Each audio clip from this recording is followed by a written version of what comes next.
शिरोळ तालुक्यातील नांदणी या गावाजवळ पंचगंगा नदी काठावर उभा आहे. आता जेमतेम पात्रात पाणी आहे, परंतु जेव्हा महापूर येतो त्यावेळी मी ज्या ठिकाणी उभा आहे तिथं खडं 25 फूट पाणी असतं आणि हे पात्रातून जवळजवळ दक्षिणेकडे नरसोबाची वाडी आहे. 3.5 किलोमीटर पात्रातनं पाणी बाहेर पडलेलं असतं. उत्तरेकडे नांदणी गाव आहे, जवळजवळ 2 किलोमीटर नांदणी गावाच्या शेजारी हे पाणी पसरतं. शक्तीपीठ महामार्गाची एक शाखा निमशिरगावहून नांदणी गावातून आरकेवाडीतून नरसिंहवाडीला जोडलेली आहे. हा जवळजवळ 7.5 ते 8 किलोमीटर लांबीचा हा जो रस्ता आहे नदीकाठावरचा, एकतर या ठिकाणी मी मगाशी सांगितलं की मी उभा राहिलोय त्या ठिकाणी 25 फूट पाण्याची पातळी वरती असते.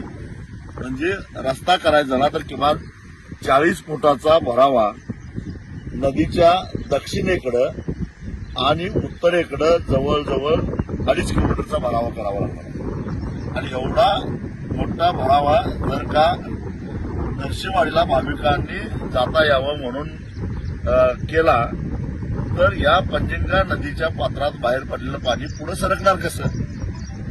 आणि या अडथळ्याचा कमी अधिक प्रमाणामध्ये फटका बसतोय तर कोल्हापूर शहराला.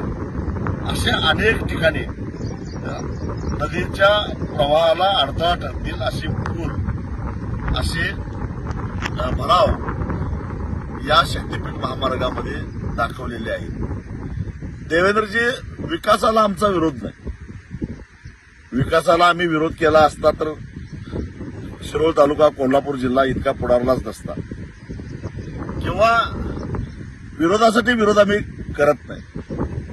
रस्त्याला विरोधच करायचा म्हटला तर या शिरोळ तालुक्यातल्या लोकांनी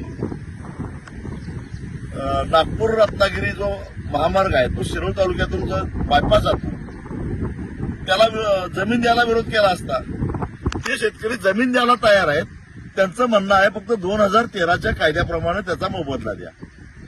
म्हणजे शेतकऱ्यांनी विकासाच्या कामासाठी जमीन द्यायला कधी नाही म्हटलेलं नाही आहे. पण तुमच्या विकासाच्या कल्पना अशा भन्नाट आहेत की त्याच्यामध्ये कोल्हापूर जिल्हा, सांगली जिल्हा, अगदी कराड परिसरातला सातारा जिल्हा सुद्धा पुराच्या खळीत लोटला जाणार आहे. आणि म्हणून या शक्तीपीठाला आम्ही विरोध करतोय हे समजावून घ्या.